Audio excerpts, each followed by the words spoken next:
তো hello viewers, তো ইদানিং আমরা ফেসবুকে স্ক্রল করতে গেলে দেখতেছি অনেক রকমের অ্যাডাল্ট কন্টেন্ট আমাদের সামনে শো করে। অনেক খারাপ খারাপ ভিডিও, ছবি আমাদের সামনে চলে আসছে। তো এতে করে দেখা গেল যে কোনো বাচ্চারা যদি ফেসবুকে স্ক্রল করে বা মোবাইলটা নিয়ে ফেসবুক ব্যবহার করে, তো একটা বিপরীতকর পরিস্থিতিতে পড়তে হয় যদি এরকম খারাপ খারাপ ভিডিও বা ছবি চলে আসে বা কারোর সামনে যদি এরকম চলে আসে, তো খুবই বিব্রতিকর একটা পরিস্থিতিতে আমাদের পড়তে হয়। তো ফেসবুকে একটা নতুন সেটিংস এসেছে, যে সেটিংসটা করে রাখলে আপনি খুব সহজে এগুলো নিয়ন্ত্রণ করতে পারবেন, অর্থাৎ কোনো ধরনের অ্যাডাল্ট কন্টেন্ট আর আপনার সামনে শো করবে না।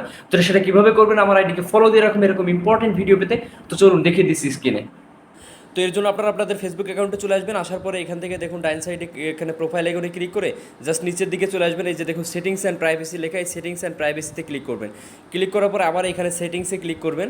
ক্লিক করলে আপনারা নিউজ ফিড নামে একটা অপশন আপনারা দেখতে পারবেন। এই যে নিউজ ফিড, এই নিউজ ফিডে ক্লিক করবেন। ক্লিক করলে সর্বশেষ যে অপশনটা দেখতে পাবেন রেডিউস, এই যে রিডিউস, এটা ম্যানেজ কন্টেন্ট দ্যাট রেডিউস, এটা আপনি এখানে ক্লিক করবেন। ক্লিক করলে এখানে দেখুন 3 নম্বরে যে অপশনটা আপনারা দেখতে পাবেন সেন্সিটিভ কন্টেন্ট, অর্থাৎ কন্টেন্ট দ্যাটস ইউজুয়ালি রেডিউস, এটা সেন্সিটিভ কন্টেন্টটা এখানে ক্লিক করবেন।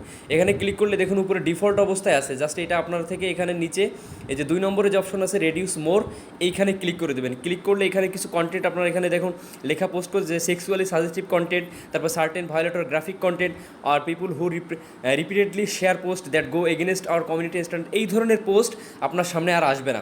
তো জাস্ট এখান থেকে ওকেতে প্রেস করুন। এটা করলে আপনার সেটিং কাজ শেষ।